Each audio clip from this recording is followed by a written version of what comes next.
السلام عليكم حبايبنا متابعينا. اليوم نحكي لكم على مواصفات الدجاج الكويتي والسعودي. اولا نبلش بالعوف. يكون العوف واقف سياف مو نايم، شلون هذا الديج، هذا هيج يكون عنفه واقف عدل.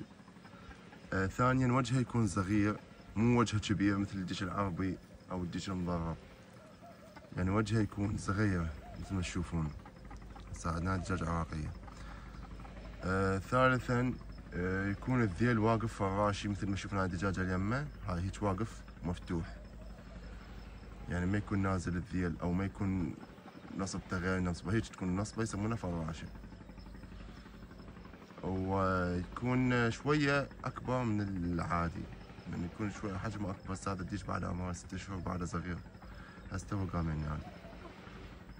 فهاي المواصفات الأكثر شيوعا، وأشكركم يعني على حسن المتابعة. يا ريت تدعموني بلايك وتعليقات حلوة حتى استمر أصور لكم أشياء بعد تخص الحيوانات.